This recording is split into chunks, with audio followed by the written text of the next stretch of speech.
What's going on, guys? Happy Tuesday. Hope everyone had the nice holiday weekend, extended weekend, if you're fortunate enough to have it.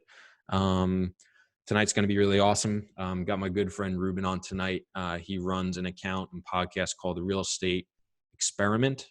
I think it's Real Estate Experiment. I get confused because ours is called The Real Estate Investing Experience. So the similar names always mixes me up. But going to be talking a lot of good stuff. Once he just hops in the live, joins it, I can request him to come in. So going to be interesting to hear his kind of viewpoint. He's an agent, an investor. He also works on a ton of social media stuff with VAs, podcast speakers. So I'm sure he's going to have a lot of good stuff to talk about. We always have a lot of good private conversations. So I'm excited, and he's on now. So Ruben, thanks for joining us, bud. Hey, Chris, thanks for having me, man. Appreciate you, man. Of course. Very excited to have you on. Very excited to hear your viewpoint and opinion on things. So for anybody watching who doesn't know you, can you give us a few minutes context of who you are, where you're from, your background, and what you do?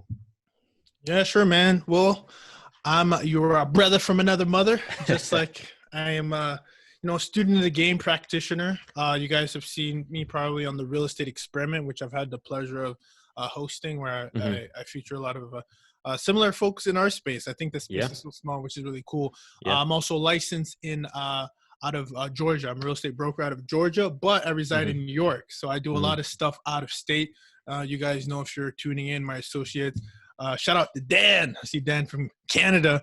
But I, what I do as well as my background is I build systems. So I'm the director of Invested Talent, which is a virtual agency, virtual assistant agency that focuses on outsourcing systems for real estate professionals. And our special niche is social media, as you can imagine. So that's my plug. And then obviously I love connecting with people like you. We connected it's been a year now off of Instagram. So yeah, might have even been longer than that now. Time passes too quick. Yeah, absolutely, man. So it's a pleasure. Yeah, absolutely. So obviously the theme of this is want to hear, what's going on in your world as it relates to, coronavirus, the pandemic, and, everything that's going on. So can you tell us a little bit about, all the different, aspects you're in, whether it's, being an agent, an investor, the VA stuff, all that good stuff, and just how it's been affected the last few weeks? Yeah, definitely. So like I said, I'm a student in game. So I would say right now, the information I can give is definitely on the agent side. I'm luckily surrounded by a lot of investors that I even happen to represent and go to partner with. Right now, I'm a limited partner, so I don't really see the huge impact. But what I'm seeing is when I'm representing when I'm representing buyers on the agent side, we literally the week at the peak, we had two properties on the contract in 1 week that we're going to close that were terminated. And the reason being is you got to think about, I think one thing we're really talking about is who is your buyer and your client base, and what I'm interested in when we shift the conversation over to your side is who your tenant base is. Is it white collar, where folks are like in have white collar jobs and they can work from home, or are there people who have been literally directly impacted? And I think we've seen 30% or something like that? It's crazy. Since like the last depression, we've never seen so many people lose jobs. So on the buyer side, there was a specific client, obviously won't say any names, and he's just like, "Hey, Ruben, I'm just uncomfortable right now." And we're literally I'm talking about 3 days away from closing. When was this? This was it's been 2 weeks now. So we're already in April. This was 2 weeks ago, right? And very uncertain. So again, and I get it, because I think some investors, and we're talking about triplexes, quads, that range, they're looking at, hey, maybe actually if I wait a couple months, which we all don't know, I might get a deal, because we might see prices start dropping, which is a big conversation we're having right now. So me directly, obviously it's been, we've had to terminate a lot of deals. I've been in direct communication with the lender. I actually spoke with my lender today, the one who helps my investors, and it's just been rates were at one point, a rate was the lowest, I think was a 3.25 or something, and then the end of that week they just spiked right back up. And so there's just been, as you can imagine, Chris, and I'm excited to hear what's happening in your world, but it's just been so much uncertainty that Mhm. we're all just trying to figure out what's going to pan out, and we don't have enough data yet. Yeah. Yeah. For your two buyers that backed out, was any part of it the lending side of it? Like, did their lending change, or it was purely just buyer decision decided to walk away from the deal? Yeah, buyer decision. So it's funny. One of them, he was actually co-signing with his son, Okay. and he was based out of New York. He's like, honestly, right now, this closing is like the bottom of my priority, because he was Mhm. actually involved with the state and was highly involved with that. So just things just fell out of priority, and then he Sure. decided not to move forward. Then the other one was just more or less, you know, uh, he just didn't feel like it was a good time for him to buy anymore. There was just so Mhm. much uncertainty, and I don't blame him, right? There's people with their jobs where they're looking at them like, hey, we don't even know what's going to happen. So I think for you to take on a mortgage and, you know, not really know how it's going to impact, and maybe folks want to stay liquid right now. Yeah. Like, maybe I don't want to go in and drop 20% down, especially if it's an investment property, not one Mhm. that you could kind of like leverage FHA or something like that, right? So I think that's, people want to stay liquid during these times. But then on the other side, I'm writing contracts. Like, I have two contracts I just wrote out in the last 48 hours. My team writes it, and then Mhm. I kind of forward it, and that's because, interestingly enough, they're using cash, but they're still working with hard money per se. And it's Okay. interesting because a lot of hard money lenders have been impacted as well. So that's another conversation to have. So can you, and I don't know how much you can get into it because it's new. Mhm. When you say you're writing contracts, is that you're representing a seller, you're representing a Yeah. buyer, or you're representing Re- both? How is that working? yeah, I'm representing buyers. On the seller side, so I do a lot of referral business, and then I do a lot of also business where I represent out of state, and I have people boots on the ground who can kind of help close the deals from a Hmm. distance. So right, a lot of you guys, if you guys connect with me on Bigger Pockets or on the buyer side, everybody wants to get into the house hacking and Hmm. in Atlanta. So um, and Chris, you'll have to remind me because I keep looking at myself. I'm feeling myself instead of looking at the screen. So I'm gonna make sure I'm making eye contact. But It's all so good. so what I'm saying is, I think your question was around who I'm representing. So a lot of these guys, is a buyer out of state buying cash, Hmm. and we're writing offers, and I think we can get some good deals. Now, some people are playing the long-term game. Let me bring this up, Chris. One of the conversations we were having yesterday, actually, when I was on the phone with him, or 2 days ago, was that, hey, Ruben, what do you think the ARV is going to be, in the next couple months? Like, do you think it's going to be impacted? And I can only imagine it will be, all right? For those who are listening, that's after repair value, because if he's looking for an exit strategy, right, to do some value add and then Hmm. flip it or buy and hold, depending on what his strategy is, we might be looking at that right now in the market where, hey, what are these going to go for in the next couple months? Is it going to be the same, or is it going to drop? And Yeah. that's obviously going to cut into your margins if Hmm. you don't factor that in based on the conditions. So yeah, and he talked about it. He's like, it's a risk I'm willing to take, but not everybody's willing to take that risk, and that goes for half of the other buyers who backed out. Are like, I don't feel Hmm. comfortable right now. So again, So, it's risk tolerance. so it sounds like, because this is where I was trying to get at, I was trying to understand if your buyers were offering at what, like a discount to what it would have gone for, call it, 1 to 3 months ago.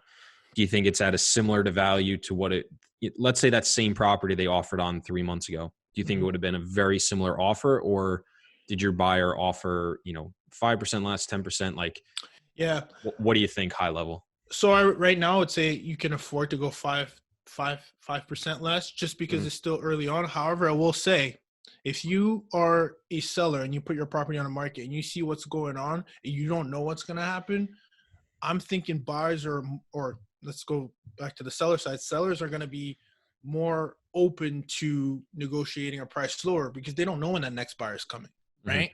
Like, so what's going to happen, and what we're seeing is homes are going to sit on the market for a little bit longer, just because people are either going to play the field to see what's happening, Hmm. or they're just not sure that they want to stay liquid. So if I'm a seller, I'm looking at it like, wait, hold on. Um, like, if this is the only offer that's on the table, you know what they say, it's your best offer. Hmm. So I think people can start going maybe 5%. I mean, that's what I'm seeing right now on the offer I wrote. It was lower. I don't know.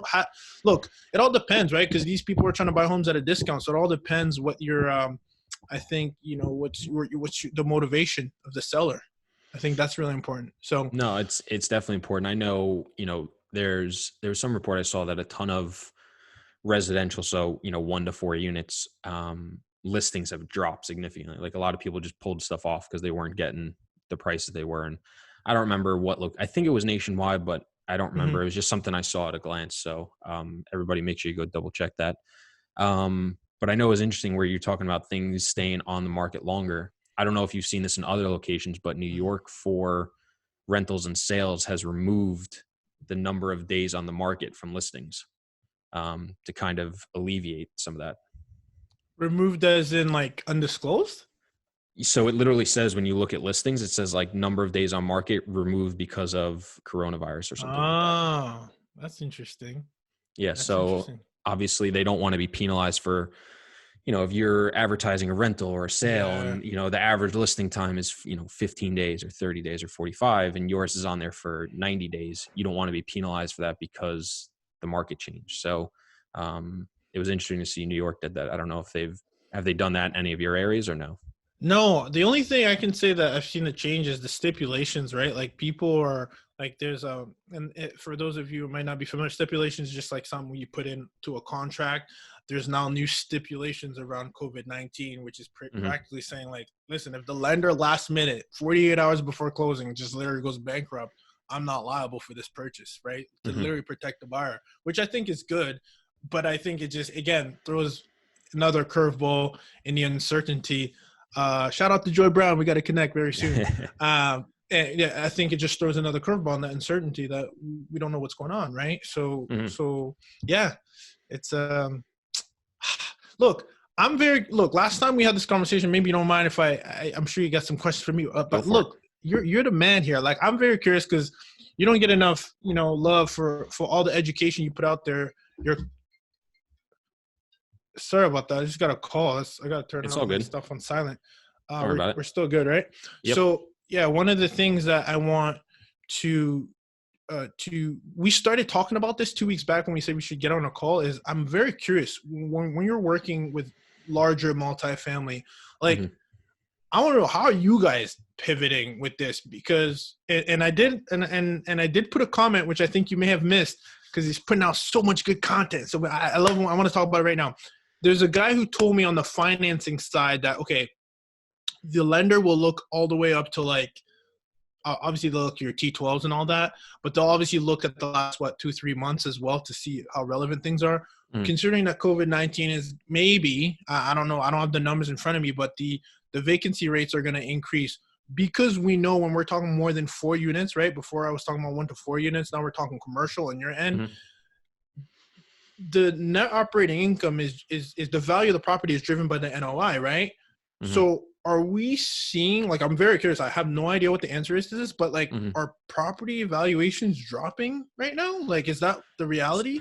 So it's tough because the the misunderstanding from a lot of people is that yes, your valuation is derived by NOI and cap rate, Mm-hmm.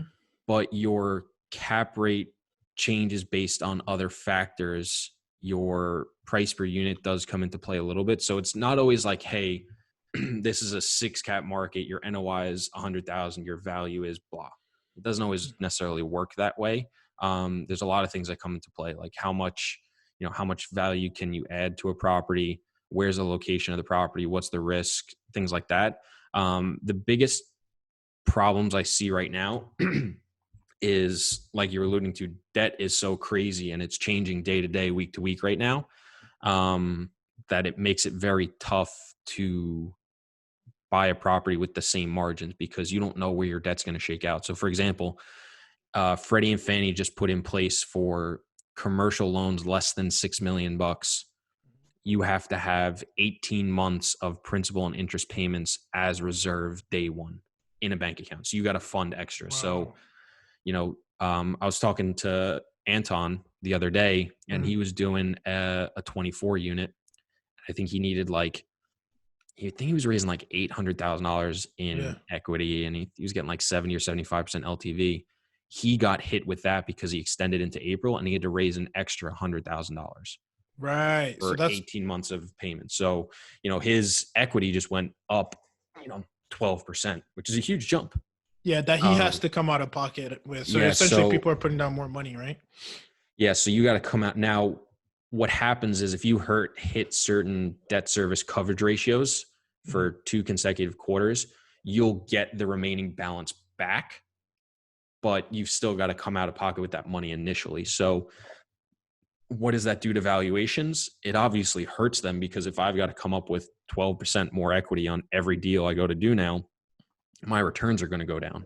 It's cash How on cash, much? right? And yeah, like, and it's, how much and how good of an, how good of an operator am I to hit those thresholds? Now who knows what's going to happen the next 2 or 3 quarters? You may not be able to hit those coverage ratios. So you've got to plan for longer, or Yeah. that you're never going to get that. So, what does that do to valuations?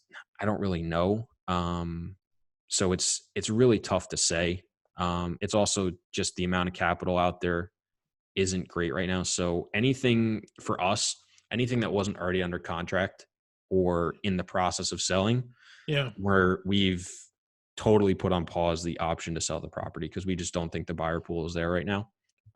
It would have to be a very special circumstance on the buy side too, where at least for the next few weeks, maybe 2 months, it's so tough to say because it's changing.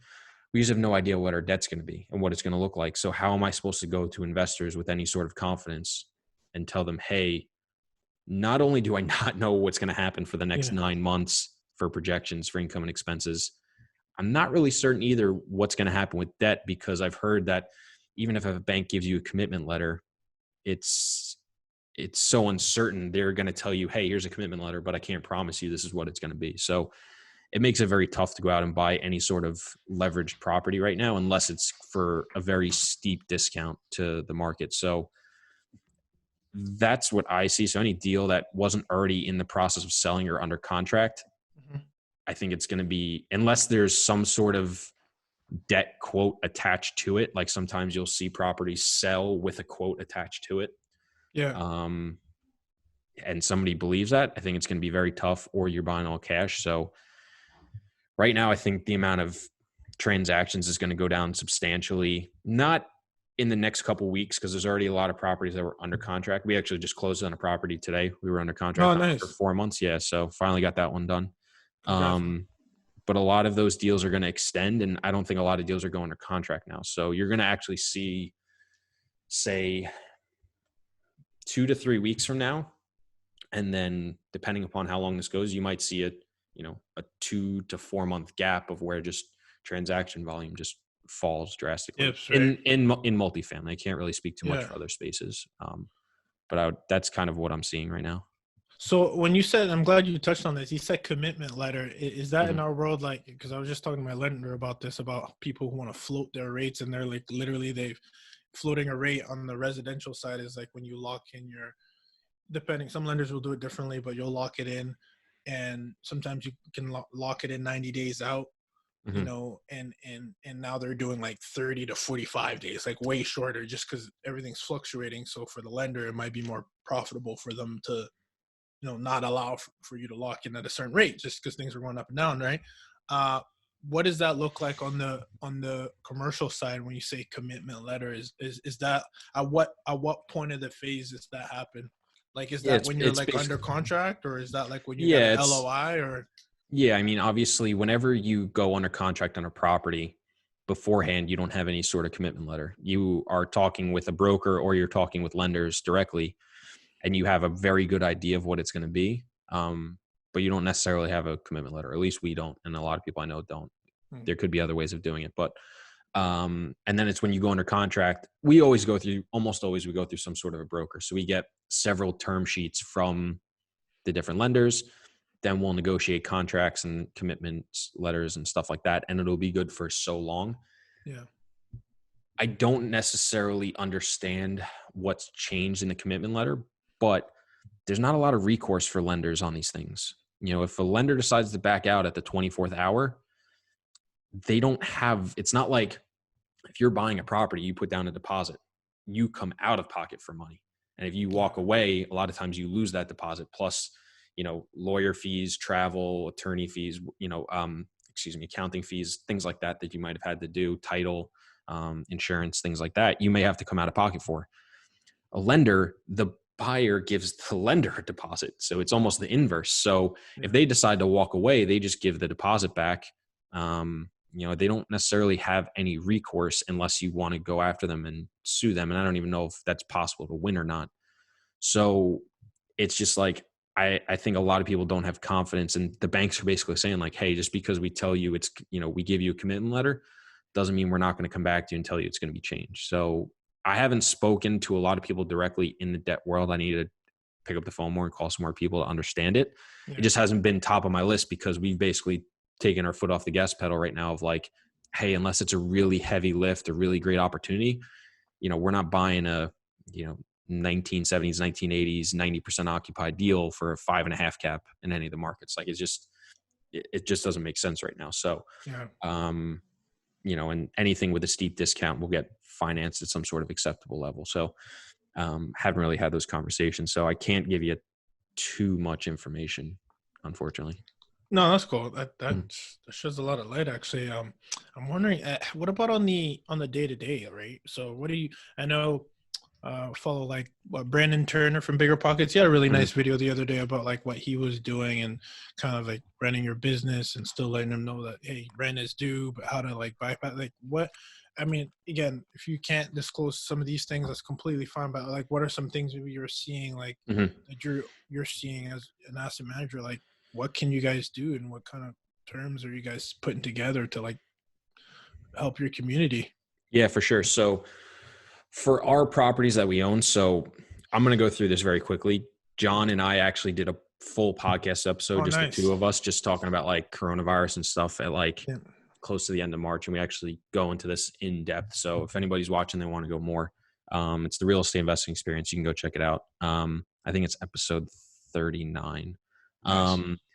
But we're doing things like, no renewal increases for anybody that has a renewal during this period. We're doing things, no late fees during this period. We all our managers did an excellent job of putting together local resources for them. So as far as like unemployment testing, school closures, different online resources, job opportunities, because there's a ton of people that are actually ramping up their hiring process, like Amazon and Publix and CVS and Rite Aid and things like that. Nice. Um, so we've done things like that. We've helped people understand how to, like I said, file for unemployment and stuff like that. We also offered, this was before the extra unemployment was made available, but we're honoring it anyway. For April, anyone that can prove that they lost income or their job because of Corona, we offered a 20% concession to them Nice. for the month of April. What else have we done? We did in March, like around like 15th, 20th.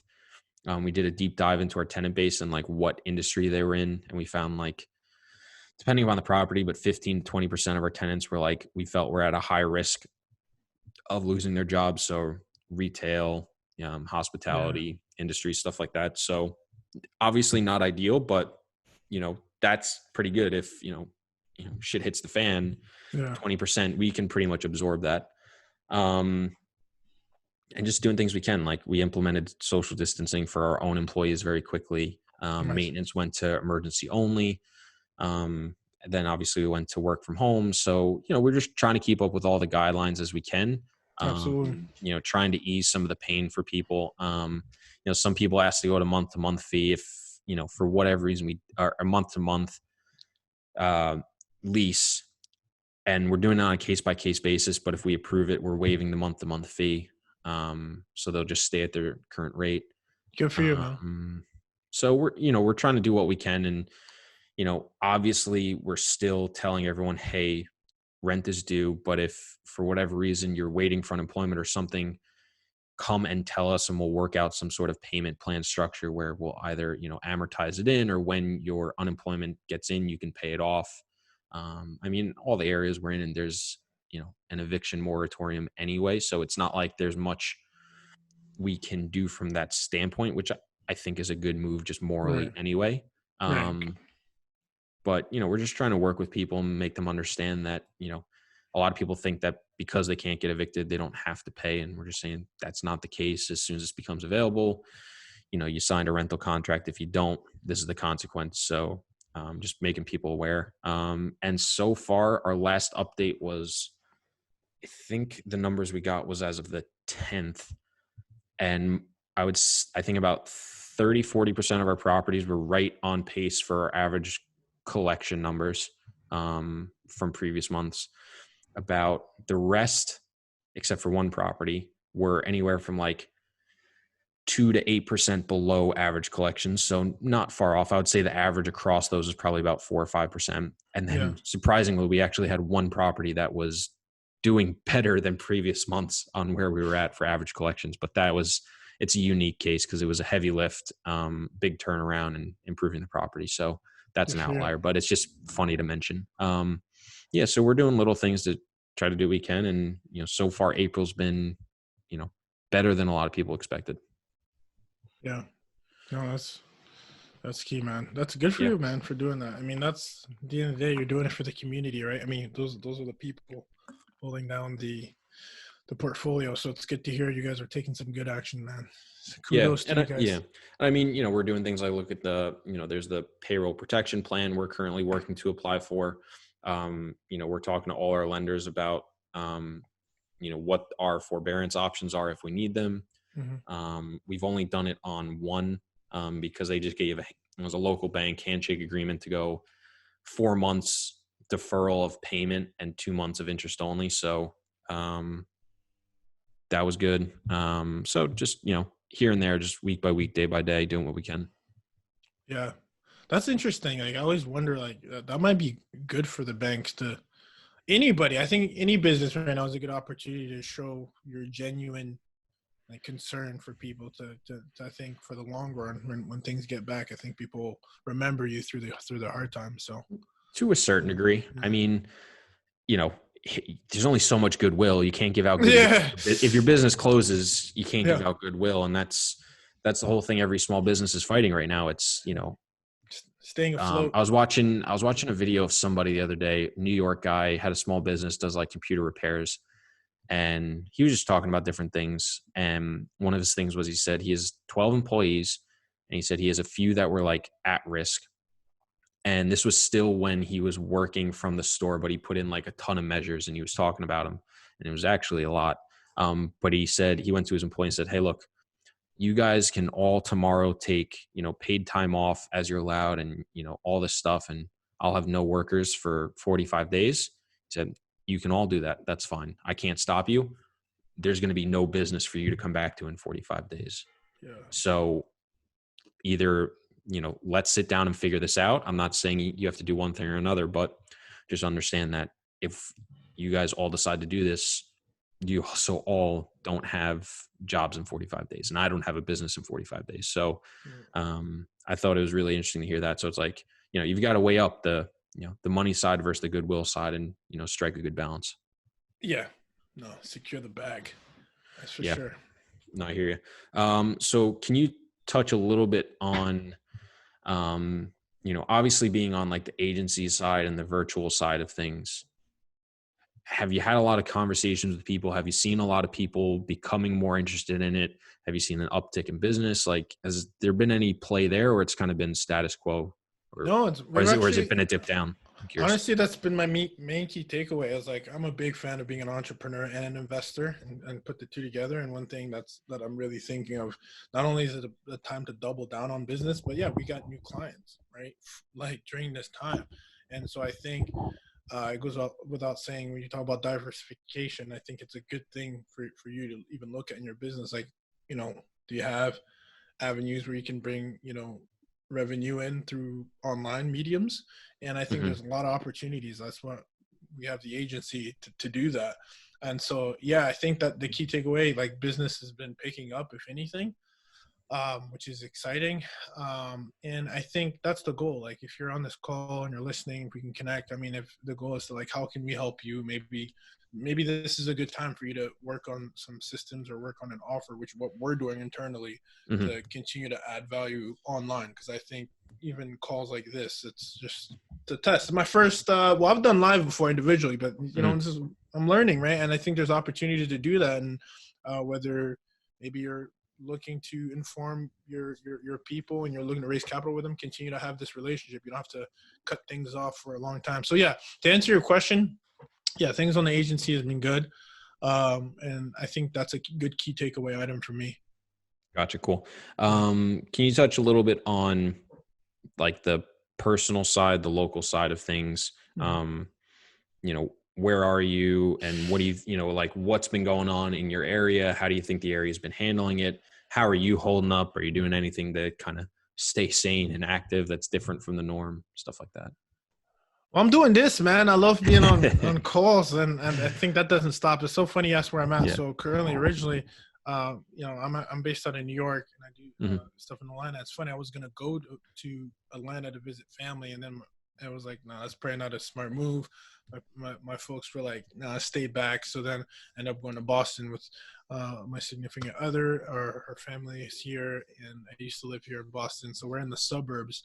Because if you guys can imagine, if you're dialing in from New York or you've been watching in the news, I think population is so dense there, and we're right in Manhattan that like everybody and their mother's picking this thing up, right? So Yeah. it's been obviously be careful if you're out there, and yeah, I Mm-hmm. think it's interesting, right? Like I think we picked a good time to come out here, but staying sane, just try to go to the grocery store when we can, Mm-hmm. step out, go for a walk, and then do this stuff. I've been consistently doing podcasts. I've been consistently running the agency virtually, which is one thing I love to do. Mm-hmm. And yeah, man, I think it's a good time. I've been really like, just reflecting on like, okay, some stuff that I can do like online, Yeah. and then refining. I think, look, I can definitely tell you locally in Atlanta to go a little bit more granular on the Asian side as well. We're doing a lot of like unsight unseen offers, and like you really want to limit the amount of homes you're going through an opening if they are Yeah. vacant. Like less walkthroughs. And like I said before, the stipulations have changed just because right now all the businesses are like, what is it? Not essential Mm-hmm. businesses. Yeah. So, we're trying to just do our best part to also, we're aware that if we don't abide to this stuff, it's what helps spread it. So we're doing our part. Yeah. So it's actually good you brought that up because I forgot that too when you were asking about like when I was talking about transactions. Like I don't want to buy a property right now because we walk every single unit before we close on a property. I'm not walking 200 units. I don't know Right. anybody that is walking 200 units right now. So Right. back to like giving investors confidence of, not only, income and expense projections for the next 6 to 12 months, not only, correctly anticipating what debt is going to look like by the time you close, you know, who the hell is going to walk all these units? Yeah. I don't know. I don't think it's smart for anybody to be doing that. So that was just another thing. What's it been like though, up in like the Boston area? Like as you walk around, as you go to the grocery store, are people freaking out? Are people, doing a good job social distancing? Are they not? Or is there a ton of cases or, just what do you observe? Honestly, big shout out to Best Buy, man, because they have this. The reason I say that, they have this.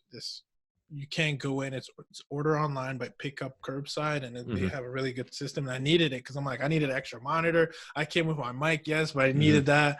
I needed like this like everything, right? So, um, they've been good. Grocery stores have been, man, I should be sponsored out here. Shout out to Trader Joe's.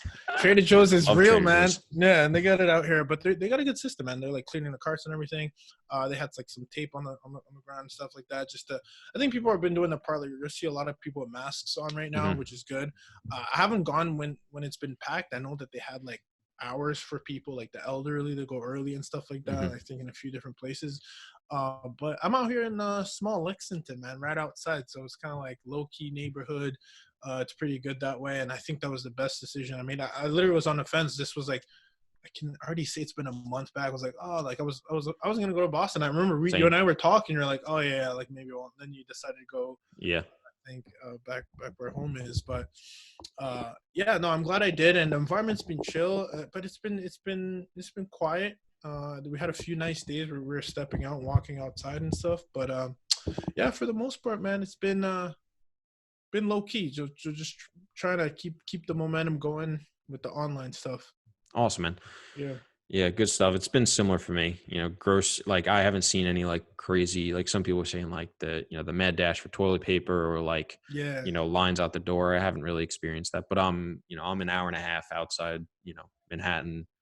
Hour and That's 15 good. outside. The boroughs. So it's been pretty quiet, but it's still a pretty populated area. Like I'm not in the boonies or anything. So Yeah. no, it's been good. Awesome, man. So for anybody on IG Live, if you guys want to follow Ruben and you don't already, click the little bubble in the left corner, the real estate experiment. But for anybody watching the recorded version on YouTube from the Zoom call, besides the IG I just said, where else can people go to learn more about you? Oof, go to we'll definitely hit up if you're on Instagram, definitely go there and go to my link tree. You'll see all the services we offer. And you can also go to investedtalent.com. I would do /social media because that's where we serve the most of our investors. But you can go ahead and play with the tabs there, and then you can also go to experimentrealestate.com.